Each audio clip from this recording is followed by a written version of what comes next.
घनश्याम सपने में आए, घनश्याम सपने में आए, दहिया पी गए सरा रा रा रा रा रा रा। देवेभ्यो नमः। सिद्धबुद्धिसहिताय मंगलमूर्तये श्रीमन्महागणाधिपतये नमः।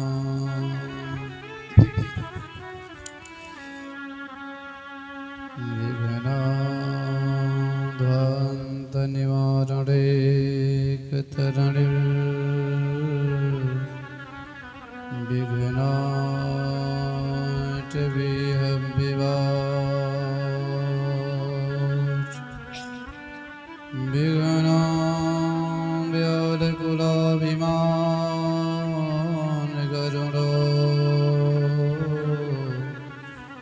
विघ्नेभिपञ्चानना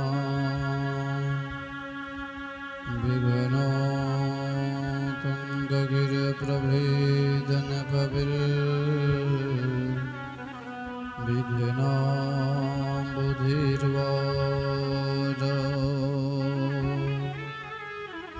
विघ्नो भोगगुणो प्रचण्डपवनो विघ्नेश्वरः पातु माम्। या कुन्देन्दुतुषारहारधवला या सोम्रवस्तावृता या वीणावरदण्डमण्डितकरा या श्वेतपद्मासना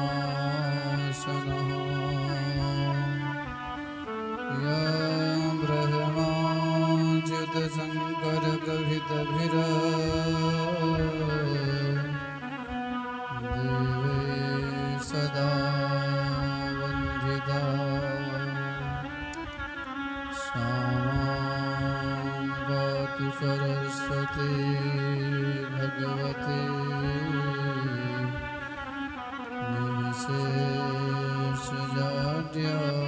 निर्विशेषजाड्यापहा।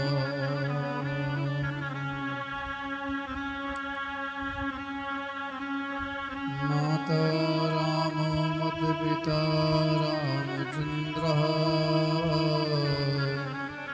स्वामी रामो मत्सखा रामचन्द्रः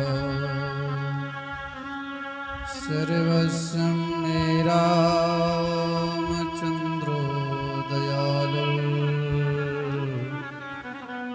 नान्यं जाने नैव जाने न जाने। अखण्डमण्डलाकारं व्याप्तं येन चराचरं तत्पदं दर्शितं येन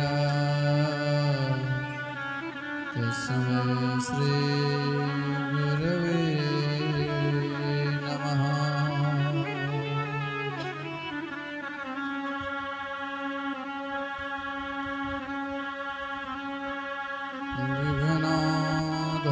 विघ्नाध्वान्तनिवारणे कृतरणिर्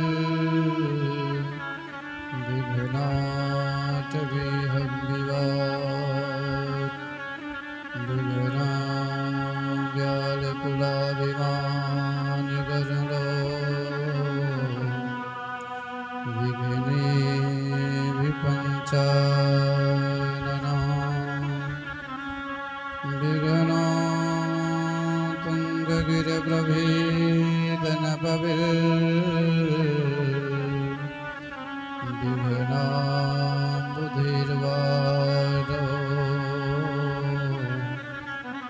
विघ्नो प्रचंड पवनो ईश्वर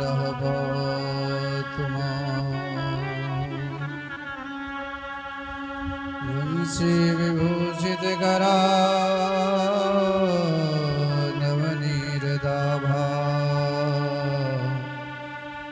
पीतांबर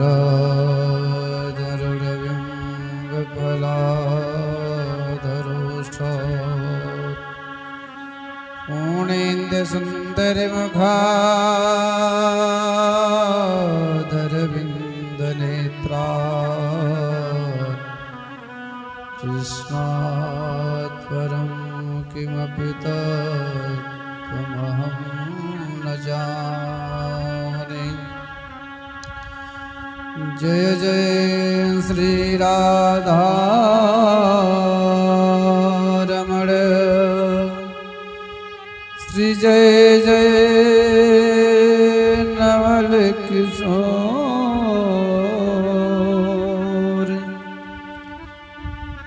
जय गोपी चित चोर प्रभु श्री जय जय माखन चोर।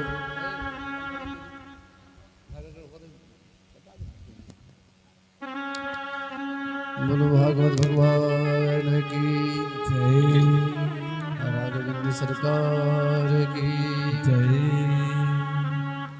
परम मंगलमय पुरात्पर अखिलेश्वर अकारण करुणा वंड वाले भक्तवांछा कल्पतरु श्री तड़जित विनंदित पीतांबरधारी श्री बालकृष्ण लाल की वांगमयी प्रतिमूर्ति श्रीमद् भागवत महापुराण। मेरे प्यारे भगवत अनुरागी जनों, वृद्ध जनों, माताओं एवं बहनों,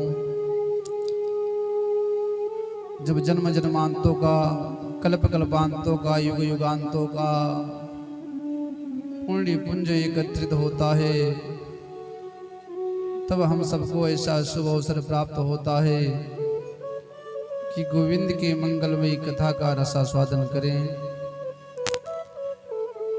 जहाँ पर मेरे राधा माधव की कथा हो, मेरे राम जी की कथा हो, सत्संग हो, वहाँ पर समय निकाल कर पहुँचने का प्रयास करना चाहिए, क्योंकि संत जन कहते हैं कि सुतदारा और लक्ष्मी अरे पापीहू के घर हो,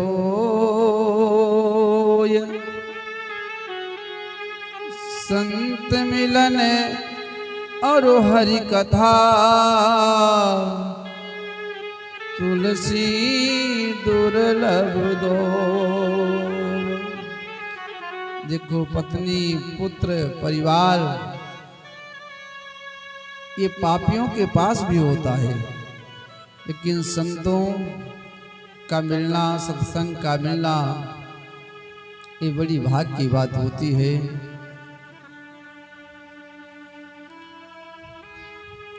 क्षण भंगुर जीवन की कलिका कल प्रात को जाने खिली न खिली, मलयाचल की सुच शीतल मंद सुगंध समीर मिली न मिली। कलिकाल कुठार लिए फिरता तन नम्र सो चोट झिली न झिली। जपले हरि नाम अरे रसना, फिर अंत समय में हिली ना हिली।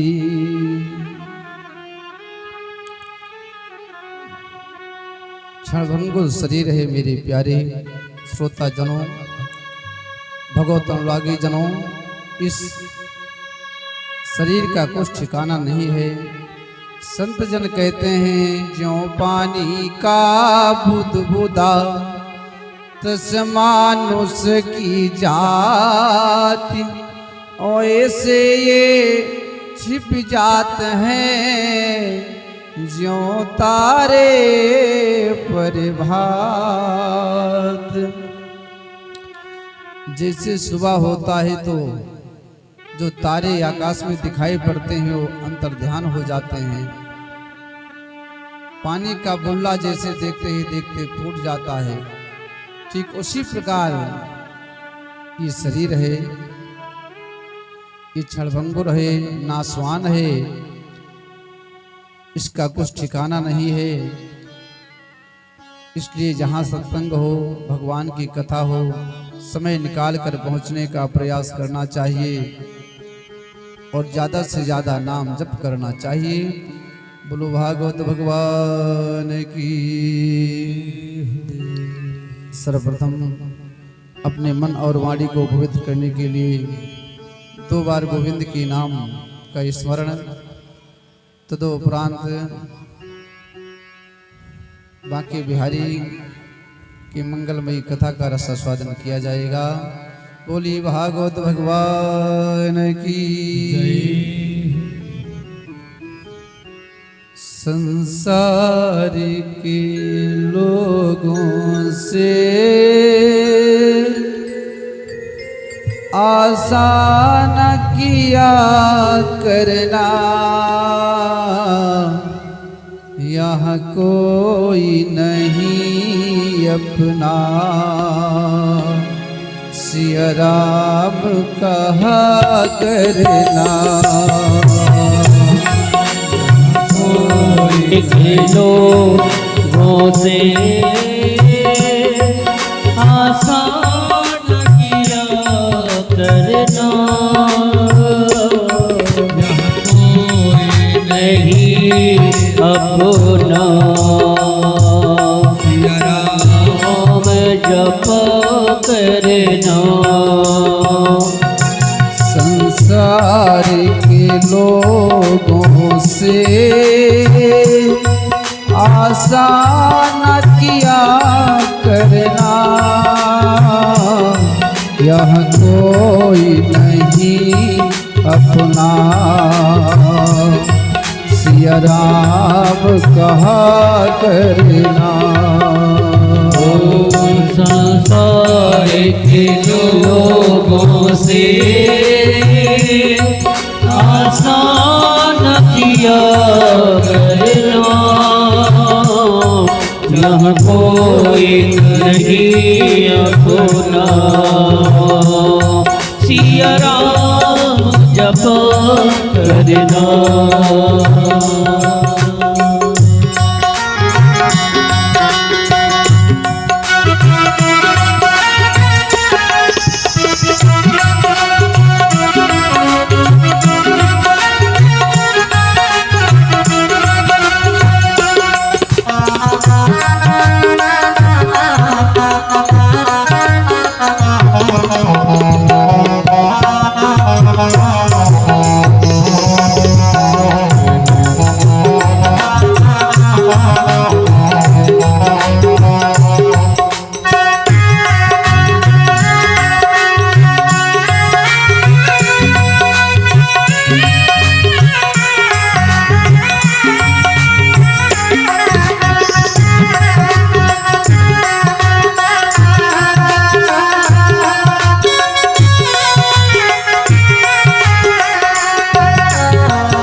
आते हैं जीवन के समुंदर में, तूफान भी आते हैं। जो प्रभु को जपते हैं, प्रभु आप बचाते हैं। जो प्रभु को जपते हैं, प्रभु आप बचाते हैं। वे आप ही आएंगे, कोई आप ही आएंगे। तुम याद किया करना, यहाँ कोई नहीं अपना। सिया राम कहा करना, संसार के लोगों से आसान किया करना, यहाँ कोई नहीं अपना। सिया राम जपा करना।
बेगाना है।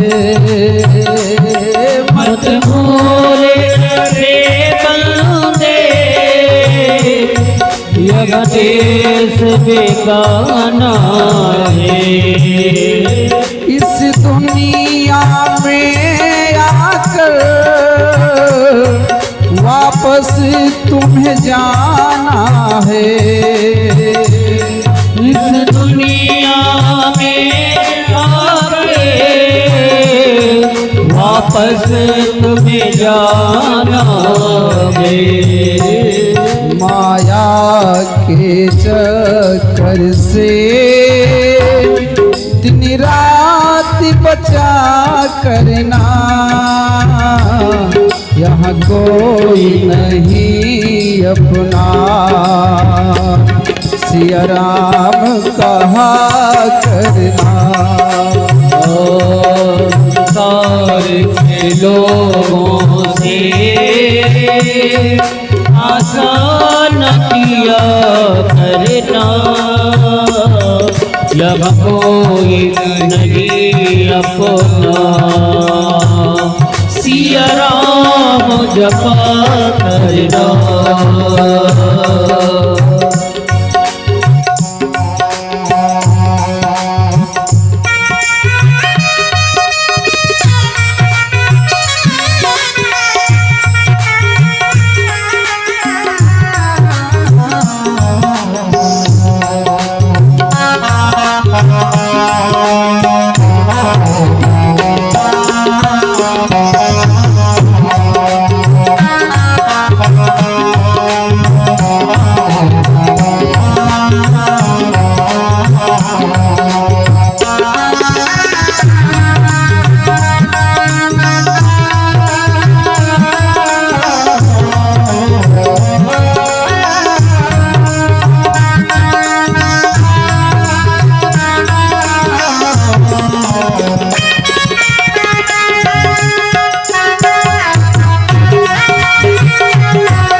नहीं। सोच रे बंदे प्रभु तुझसे दूर नहीं। कोई कष्ट हो भक्तों को प्रभु को मंजूर नहीं। कोई कष्ट हो भक्तों को हमको मंजूर नहीं। भगवान को आता है भक्तों पे दया करना। यहाँ कोई नहीं अपना सिया राम कहा करना। संसार के लोगों से आसान किया करना। यह कोई नहीं अपना सिया राम जपा करना। संसार के लोगों से आशा न किया करना। यहाँ कोई नहीं अपना सिया राम कहा करना। यहाँ कोई नहीं अपना सिया राम जपा करना। यहाँ कोई नहीं अपना सिया राम कहा करना। कोई नहीं अपना सिया राम कहा करना। सिया राम कहा करना। सिया राम कहा करना। भागवत भगवान की जय। राघवेंद्र सरकार की जय। चलिए अपने प्रसंग पर पहुंचे। सुखदेव जी राजा परीक्षित से कहते हैं, राजन कन्हैया ने इंद्र के पूजन को बंद करा करके गिरिराज भगवान का पूजन कराया।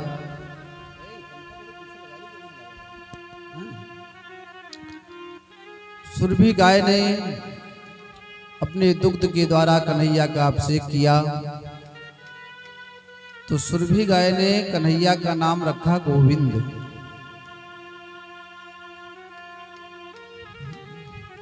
एक दिन की बात है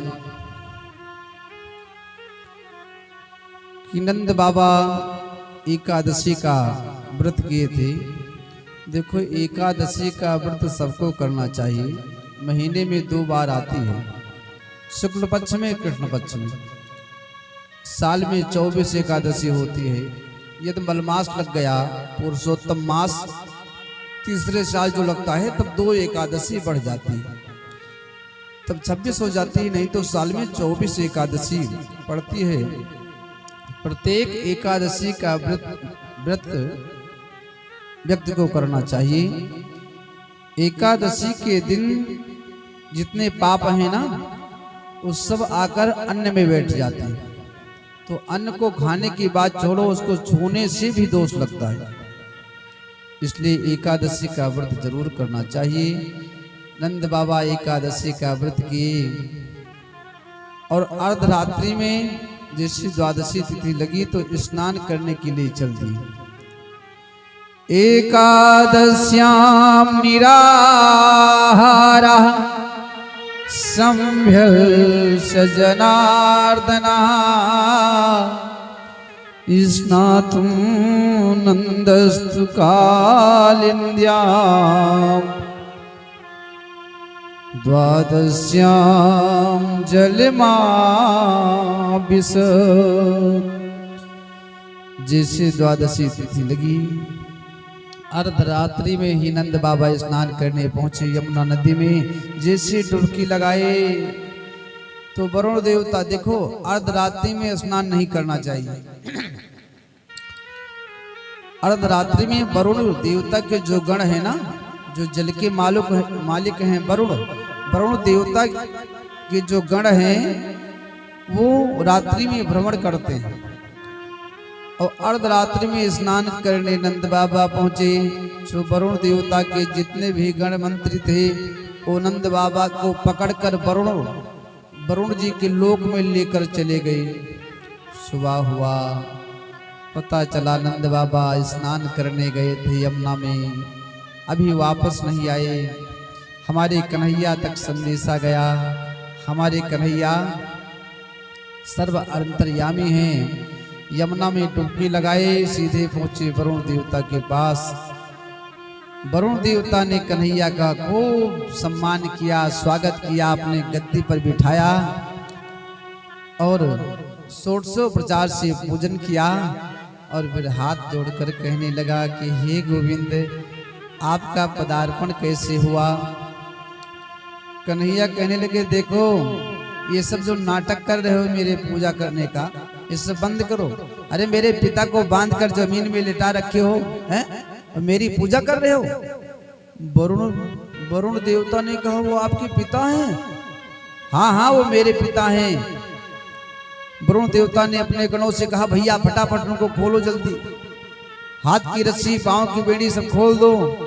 नंद बाबा सोच रहे हैं कि मेरे लल्ला की परिचय यहाँ कैसे निकल आई। यहाँ किसी को मैं जानता नहीं हूँ और मुझे बांधकर जो है रस्सी में जमीन में लिटाए हुए हैं और मेरे लल्ला को गद्दी पर बिठाकर पूजा हो रहा है। इसका परिचय कैसे निकल आया, समझ में कुछ ना आवे नंद बाबा के। लेकिन जब वरुण देवता को पता चला कि कन्हैया के पिताश्री हैं, बाबा हैं नंद जी, तो बहुत अनुनय विनय करते हैं, हाथ जोड़कर प्रार्थना करते हैं, हे गोविंद, मुझसे बहुत बड़ी गलती हो गई, मेरी गलती को क्षमा करना।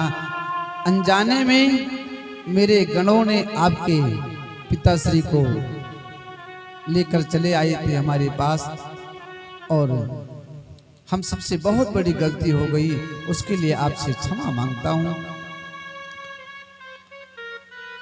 नंद बाबा को कन्हैया लेकर घर पर पहुंचते हैं। आज नंद बाबा ग्वाल बालों से कहते हैं, देखो मेरा जो कन्हैया है ना, इसका परिचय तो बहुत दूर तक है। अरे इस अपने लोग देश की बात छोड़ो, विदेश में इसका परिचय, परलोक में परिचय, देवलोक में परिचय। तो ग्वाल बाल कहने लगे एक दिन कन्हैया से, कन्हैया ये बताओ, हमने सुना है कि आपका परिचय सब जगह पर है, तो आपका परिचय वैकुंठ में भी होगा। कन्हैया ने कहा, हाँ वैकुंठ में है, तो फिर मुझे वैकुंठ का दर्शन करा दो। कन्हैया ने कहा ठीक है। ग्वाल बालों को लेकर गए, एक कुंड में डुबकी लगाए। जैसे कुंड में डुबकी लगाए पहुंच गए वैकुंठ। अब ग्वाल बाल ढूंढ रहे हैं कि हमारे ब्रजवासी कहाँ हैं, यहाँ कन्हैया कहाँ है। एक ने कहा, वो देखो 1000 वाले फण के ऊपर जो लेटा हुआ है ना, अरे जो शेषनाग है उसी के ऊपर तो लेटा है, अपना कन्हैया है, देखो देखो। दूसरे ने कहा, हाँ वही तो है।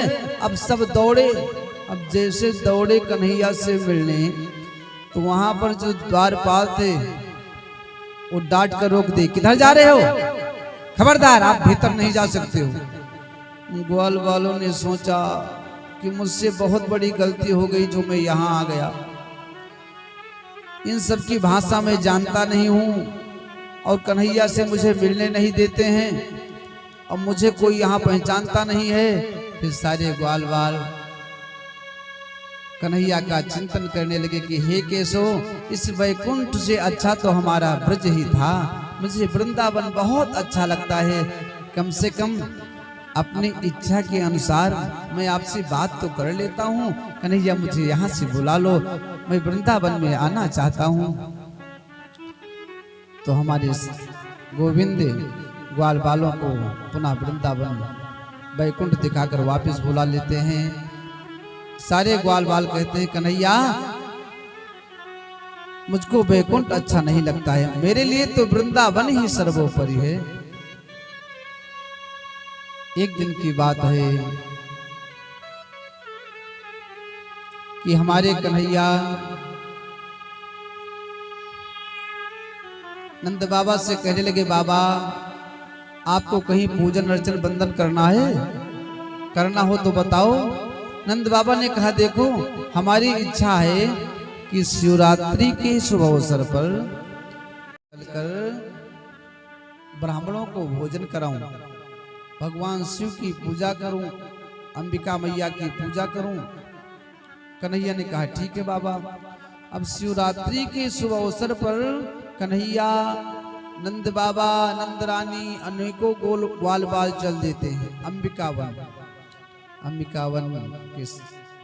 अंबिकावन में पहुंचे। वहां सरस्वती नदी का जो तट था वहां पर अनेकों ब्राह्मणों को बुलाकर नंद बाबा ने भोजन कराया। भोजन करा के उनको खूब दान दिया। अब ये सब करते करते अंधेरा हो गया तो सब लोग सरस्वती नदी के तट पर ही शयन कर गए। अब वहां पर रहता था एक अजगर। अजगर धीरे धीरे चलता हुआ पहुंचा, नंद बाबा के पांव को पकड़ लेता है और निगलने लगता है।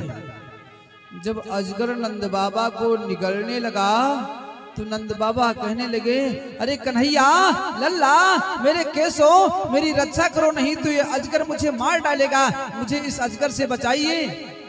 सुखदेव जी कहते हैं राजन अनेकों ग्वाल बाल वहां पर पहुंचे। जलती हुई लकड़ी को लेकर अजगर के ऊपर प्रहार करने लगे, लेकिन वो अजगर टस से मस नहीं हुआ। किसी प्रकार नंद बाबा को छोड़ने का नाम ही नहीं ले रहा है। हमारे कन्हैया को संदेशा मिला तो हमारे कन्हैया दौड़ते हुए पहुंचे। अब कन्हैया ने जैसे अपने पैरों को उठाकर उस अजगर के शरीर में छुलाया तो अजगर एक दिव्य पुरुष के रूप में परिणित हो गया। बोल बाल कृष्ण लाल की जय। कन्हैया कहते हैं आप कौन हो और आप अजगर की योनि में कैसे आए? तो दिव्य पुरुष कहता है अहम विद्याधर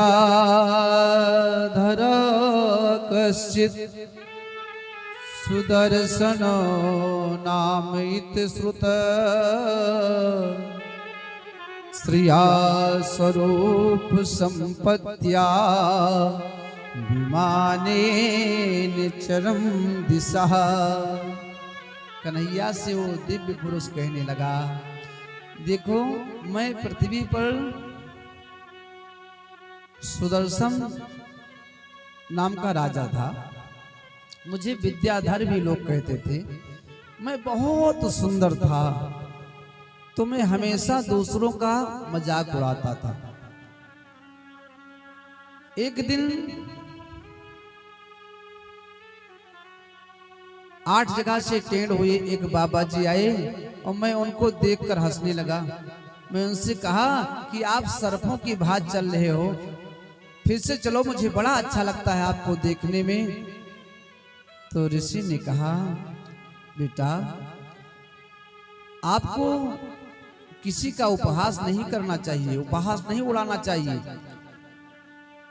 ये जो शरीर 8 जगह से टेढ़ा है या किसी का शरीर गोरा है, किसी का काला है, कोई नाटा है, कोई लंबा है, कोई मोटा है, कोई पतला है, तो ये सब शरीर का जो निर्माण है ना ये हमारे परमात्मा के द्वारा होता है। गोविंद जिसको जिस हिसाब से चाहते हैं बनाते हैं। अपने आप अपने शरीर की संरचना नहीं कर सकता है व्यक्ति। फिर आप क्यों हंस रहे हो? देखो बेटा साधना अभिशाप को वरदान बना देती है, साधना अभिशाप को वरदान बना देती है, भावना पत्थर को भी भगवान बना देती है। विवेक के स्तर को जरा बदल कर देखो, विवेक के स्तर को जरा बदल कर देखो, तो वासना इंसान को हैवान बना देती है। बेटा, ये गलत सोच अपने मन से निकाल दो। किसी के प्रति बुरा सोचना, दूसरों का मजाक उड़ाना, ये अच्छी चीज नहीं होती है। क्योंकि संत जन कहते हैं, जहां पर सच्ची दया, ईमान और सम्मान रहता है,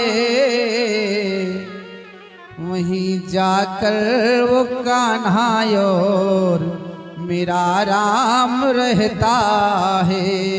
वहीं जाकर वो कान्हा और मेरा राम रहता है।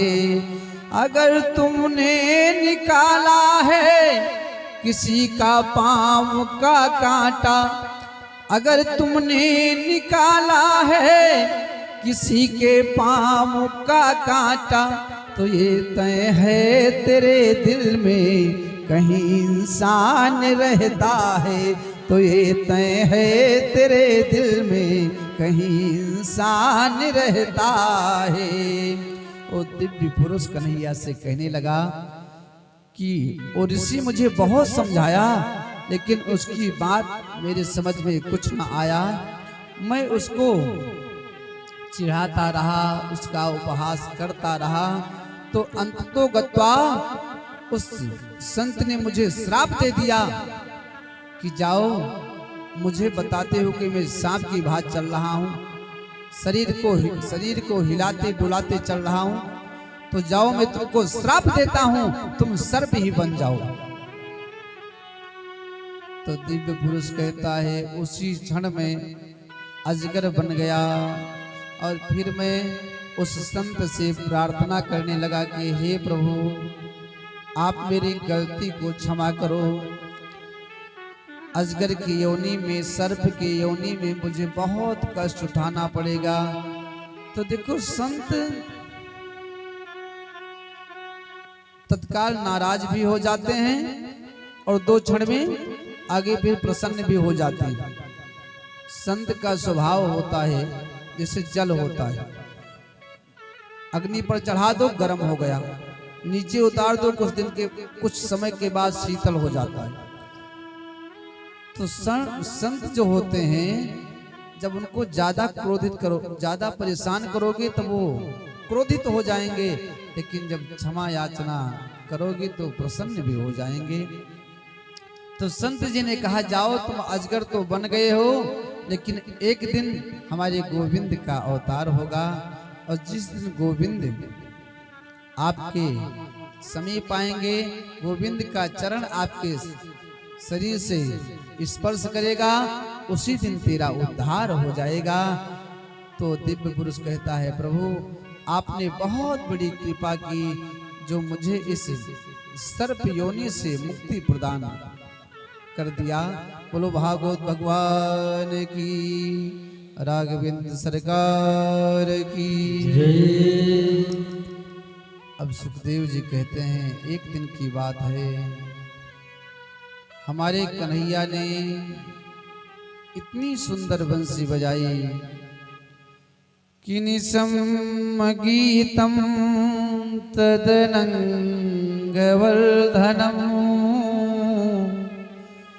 ब्रजत्रया कृष्ण गृहीत मानसः आजगमुरन्नो मलक्षितो दमः सयत्र कांतो जवलोल कुंडला। इतनी सुंदर कन्हैया ने बंसी बजाई मेरे प्यारे, कि जितनी गोपियां थी ना, सब अपने काम को करना भूल गई, सब बंसी की धुन को सुन रही हैं। एक गोपी अपने पति देवता को भोजन परोस रही थी, थाली में सब्जी डाला, साग प्रसादी चिक्कर देना भूल गई, वहां से भगी। एक गोपी तो गाय की दूध को निकाल रही थी, आधा दूध निकाला, बंसी को सुनी, दूध के पात्र को वहीं पर पटक करके वहां से भगी। एक गोपी अपने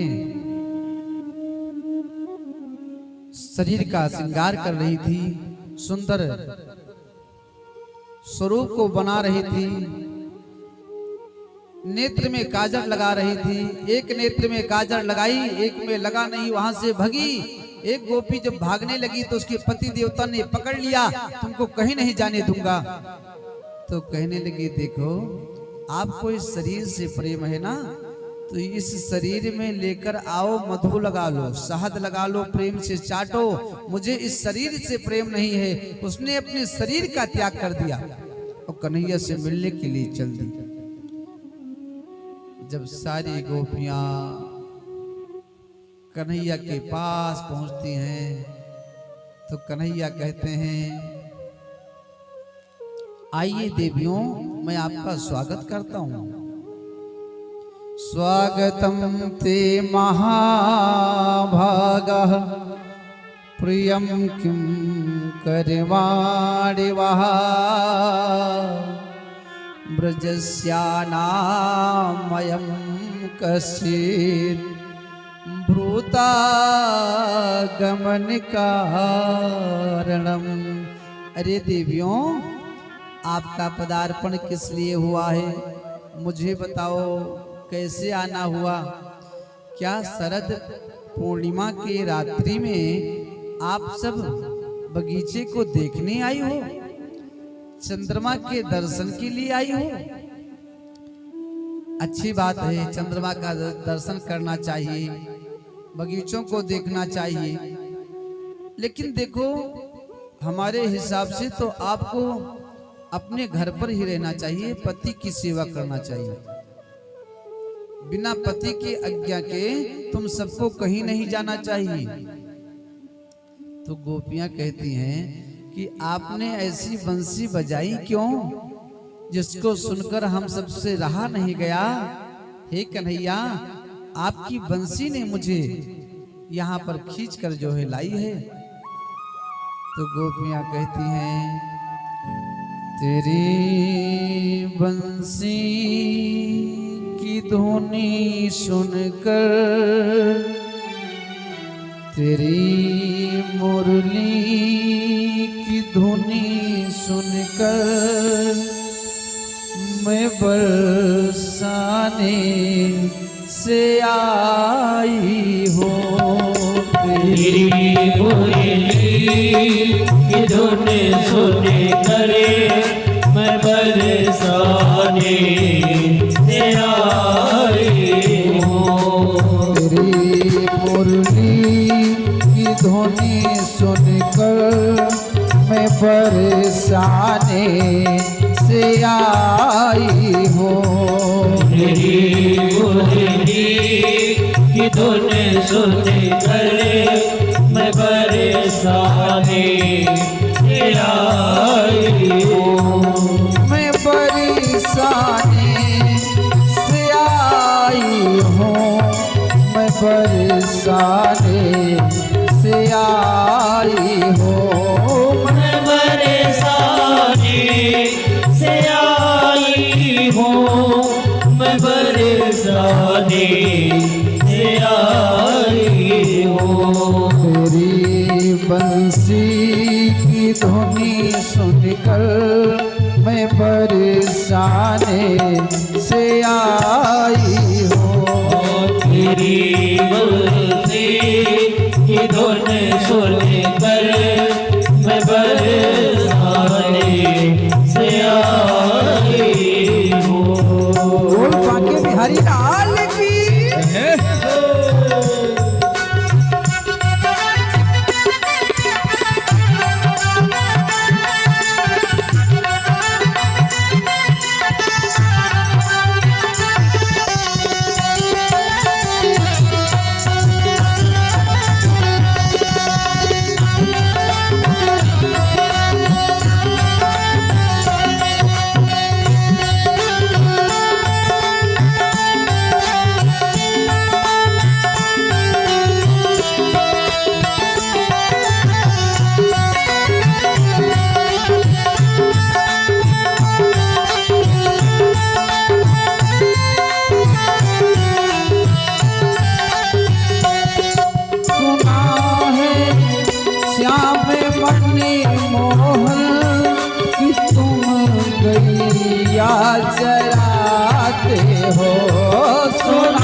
कि तुम गैया चराते हो।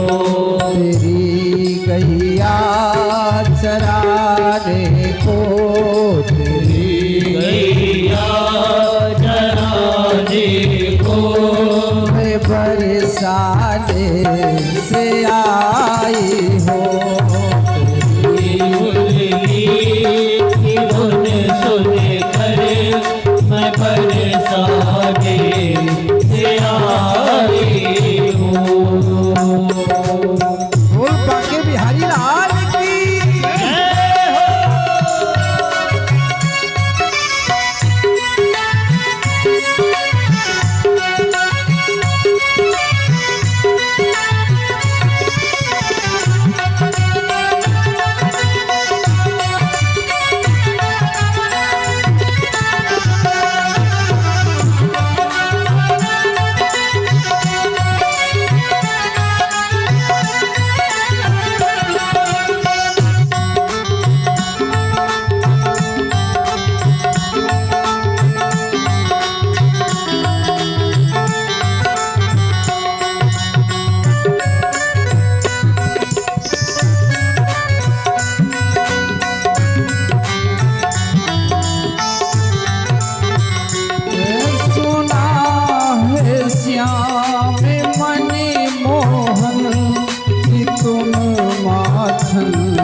चुराते हो।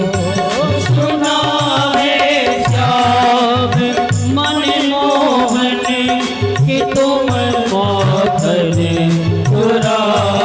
सुना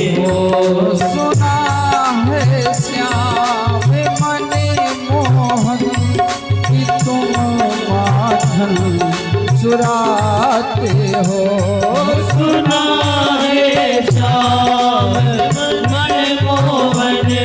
कि तुम माखन चुराते हो। तुम्हें माखन खिलाने को, तुम्हें माखन खिलाने को, तुम्हें माखन खिलाने को, तुम्हें माखन खिलाने को मैं बरसाने से लाई हो। माखन खिलाने को मैं बरसाने से आई हूँ।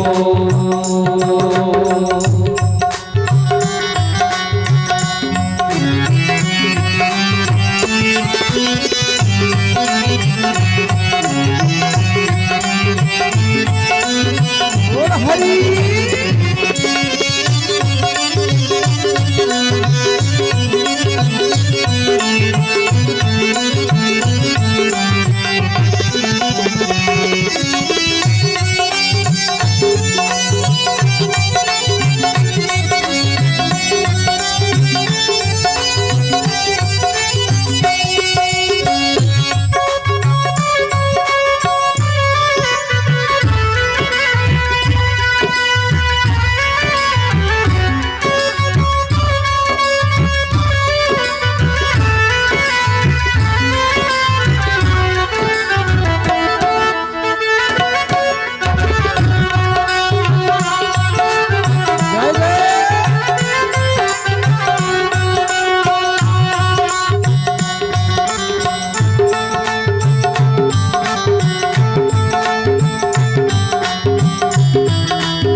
बरसाने से आई हूँ, मैं बरसाने से आई हूँ। मैं बरसाने से आई हूँ, मैं बरसाने से आई हूँ। तेरी मुरली की धुनी सुनकर, तेरी मुरली की धुन सुनकर मैं बरसाने से आई हूँ। तेरी मुरली की धुन सुन करे मैं बरसाने से आई हूँ।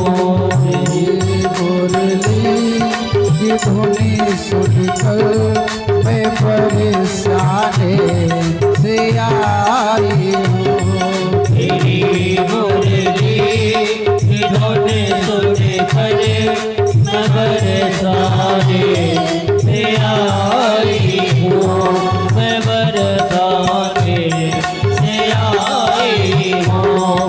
मैं बरसाने से आई। बोल बाके बिहारी लाल की। अब गोपियां कहती हैं कि देखो हमने ये सुना कि आप गाय चराते थे, माखन चुराते थे, तो मैं आई हूँ आपके पास, आपकी गैया को चराऊंगी, माखन लेकर आई हूँ, अपने हाथों से आपको खिलाऊंगी।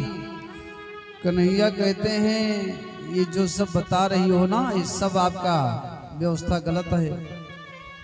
आप सबको चाहिए कि अपने अपने पति की सेवा करो जाकर। पति की सेवा आपके लिए सर्वप्रथम धर्म है, सबसे बड़ा धर्म है। कन्हैया कहते हैं देखो कि पति की सेवा यदि आप सब कर लो तो किसी पूजा पाठ की आवश्यकता नहीं है, लेकिन पति को सच्चे मन से परमेश्वर मान कर पूजा करो। शास्त्र कहता है गुरु सेवा देव सेवा विप्र सेवा दिकाचये।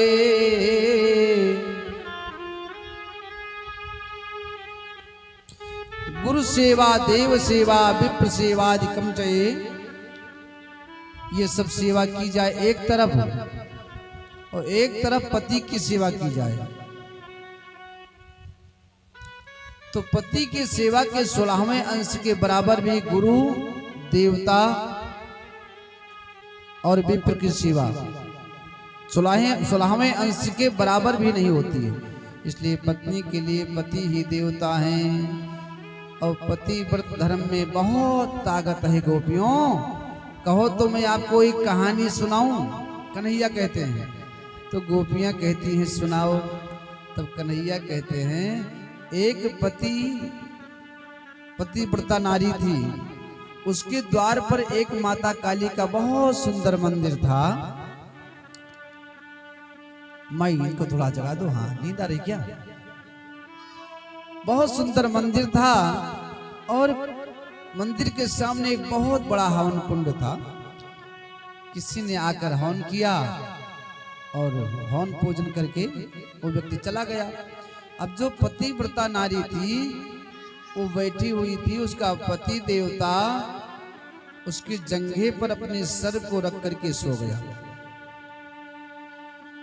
अब सिर रखकर सो गया, और इधर एक छोटा सा बालक था उस पतिव्रता नारी का।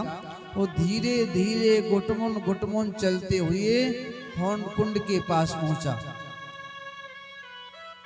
और फिर हवन कुंड को देखने लगा। हवन कुंड में गिर गया।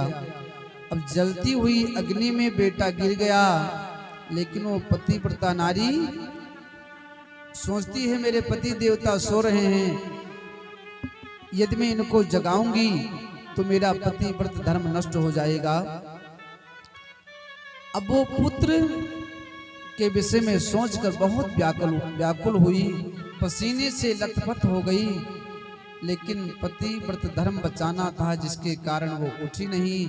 जब पति देवता सोकर उठे तब वो पतिव्रता नारी दौड़ी दौड़ी हवन कुंड के पास पहुंची।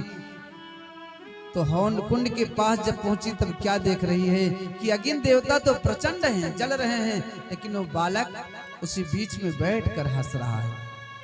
तो कन्हैया कहते हैं ये पतिव्रत स्त्रियों का तपस्या का फल है।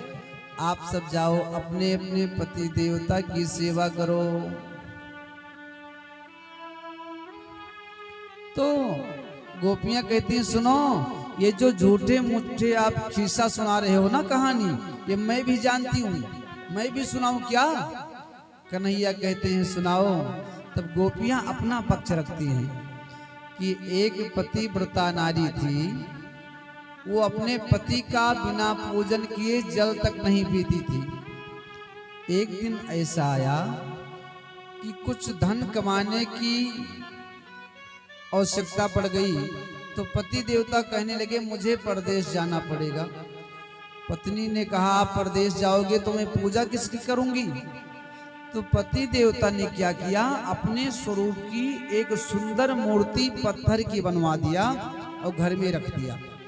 कहा जब तक मैं नहीं आऊंगा जब तक मैं नहीं आऊंगा तब तक आप इस मूर्ति रूपी पति की पूजा करती रहना। अब वो जो पतिव्रता नारी थी मूर्ति रूपी पति की पूजा करने लगी। धीरे धीरे समय व्यतीत हुआ। 1 वर्ष के बाद उसके पति देवता आ गए परदेश से। अब दरवाजा पीट रहे हैं और पतिव्रता नारी घर के भीतर मूर्ति रूपी पति की पूजा कर रही है। अब गोपियां कन्हैया से कहती हैं कि ये बताओ कि जब असली पति द्वार पर खड़े हैं तब असली पति की पूजा करनी चाहिए या मूर्ति रूपी पति की पूजा करनी चाहिए? तो कन्हैया कहते हैं जब असली पति आ गए तब मूर्ति रूपी पति की पूजा करने की क्या आवश्यकता है? उनको तो दरवाजा खोलना चाहिए, असली पति की पूजा करनी चाहिए। गोपियों ने कहा प्रभु मुझे जवाब मिल गया, जब मेरे असली पति मेरे सामने खड़े हैं तब मैं नकली पति की पूजा क्यों करूं? मीरा से एक बार कुछ लोग कहने लगे कि देखो आपका सुंदर राणा परिवार में विवाह हुआ है तो आप ससुराल नहीं जाती हो, क्या बात है? तो मीरा ने कहा कि ऐसे बर को क्यों बरे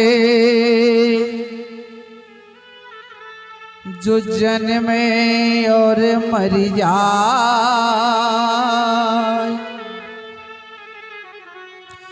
बर बरिए गोपाल को, बर बरिए मेरे श्याम को, जसो चोड़ी लो या मर हो जाए। मीरा कहती हैं कि ऐसे बर को क्यों मैं वरूं जो बार बार मुझे वैधव्य होना पड़े। मैं तो गोपाल जी को श्याम जी को अपना पति चुन चुकी हूं। अच्छा देखो मीरा जी को बचपन से ही कन्हैया से बहुत लगाव था। एक समय की बात है कि मीरा के बाबा का नाम था दादू। दादू जी की कुछ तबीयत खराब हो गई, अस्वस्थ हो गए। तो एक दिन दादू जी ने कहा बिटिया आज बांके बिहारी का भोग आपको लगाना है। मीरा जी कहने लगी मुझे? हाँ बेटी। अब मीरा प्रथम बार कन्हैया का भोग लगाने के लिए जाती हैं। भोग लगाने के लिए पहुंची, कटोरे में दूध डालकर शक्कर का घोल मिलाकर बांके बिहारी के सामने बैठ गई। कन्हैया आकर दुग्ध का पान कर लो, मुझे देर हो रही है। अब मीरा ने कभी भोग नहीं लगाया था मेरे प्यारे, तो समझती थी कि गोपाल जी प्रकट होकर आएंगे और दुग्ध का पान करेंगे। गोपाल जी नहीं आए तो रोने लगी। आज जब रोने लगी तो हमारे कन्हैया प्रकट हो गए। उस दुग्ध के कटोरे को लेकर स्वयं दुग्ध का पान कर लिए। जब मीरा ने कन्हैया का दर्शन किया तो उसका जीवन ही बदल गया। किसी से बात नहीं करती, हमेशा जय श्री कृष्ण जय श्री कृष्ण जय श्री कृष्ण का स्मरण करती है। एक दिन क्या हुआ,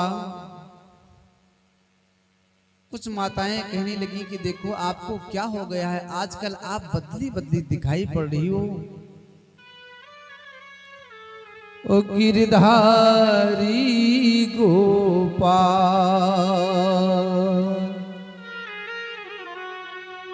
कि सब कोई मीरा को समझावे, काह भयो तन क्यों न बतावे।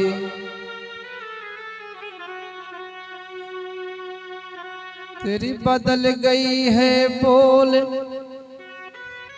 फर्क तेरे चाल में पड़ गयो रे, कि गिरधर जादू कर गयो रे। अरे मीरा, कहीं कन्हैया ने तेरे ऊपर जादू तो नहीं कर दिया? मीरा कहती हाँ, बांके बिहारी ने मेरे चित्त को चुरा लिया। एक दिन की बात है कि दादू जी को देखने के लिए कुछ संत आए हुए थे। अब मीरा भोग लगाने जा रही थी। सबके सामने से कटोरे में दूध लेकर निकली, कन्हैया के पास पहुंची। अब दादू जी सोच रहे हैं कि अभी मेरी पौत्री आएगी पूजा करके तो प्रसाद सबको देगी। अब सारा दूध कन्हैया पी गए। मीरा वापस आई। दादू जी कहते हैं बेटी, जो प्रसाद हो तो लाओ, सबको थोड़ा थोड़ा प्रसाद दे दो। मीरा जी कहती हैं बाबा, अरे बांके बिहारी प्रकट होकर सारे प्रसाद को पी गए, दूध को पी गए। जब इस प्रकार मीरा ने कहा तो वहां पर जितने संत जन बैठे थे ना, सब हंसने लगे, कहने लगे बेटी लगता है पागल हो गई है आपकी। दादू कहते हैं वीरा इधर आओ, तुम क्यों झूठ बोलती हो? दूध उठाकर स्वयं पीकर आई हो और बताती हो कि भगवान पिए हैं। मीरा जी कहती हैं बाबा, मैं सच कहती हूँ, कन्हैया प्रकट होकर अपने हाथों के द्वारा दुग्ध के कटोरे को उठाकर पान किए हैं बाबा, मैं सच कहती हूँ। दादू जी जब डांटने लगे तो संत जन कहने लगे, जो और लोग बैठे थे, कि जाने दो, छोटी सी बच्ची है, पी लिया होगा दूध, जाने दो। दादू जी कहते हैं दूध पीने की बात नहीं है, ये झूठ क्यों बोल रही है? अब दादू ने दोबारा कटोरे में दूध मंगाया और कहा, यदि कन्हैया आपके सामने प्रकट होकर दुग्ध का पान किए हो तो मेरे सामने चलकर पिलाओ, तुम झूठ बोल रही हो। मीरा कहती हैं बाबा, मैं झूठ नहीं बोलती हूँ, चलिए मैं फिर से दोबारा दूध पिलाती हूँ। कटोरे में दूध मंगाया गया, शक्कर का घोल मिलाया गया। आगे आगे मीरा जी, पीछे पीछे दादू जी, अनेकों संत बांके बिहारी के सामने पहुंच गए। अब मीरा कन्हैया को पुकार रही है कि ओ गिरधारी गोपाल, ओ गिरधारी गोपाल। दूध कटोरा में भरी लाई और संत पिता महापरिजन लाई। हे कन्हाई सारो समाज मेरो उपहास करेगो, गिरधारी गोपाल, ओ गिरधारी गोपाल। कि प्रथम पात्र में शेष न छोड़ा, अब क्यों पीने से मुख मोड़ा। कि पीले थोड़ा दूध देवता, तेरो काह बिगड़े गो, गिरधारी गोपाल। प्रथम पात्र में आपने सब कुछ पी लिया, प्रसाद के लिए भी कुछ नहीं छोड़ा, तो कम से कम सबके सामने भी पीकर दिखाओ कि मंदिर में मेरी रुचि राखी, लखी न काहू ने यह झांकी।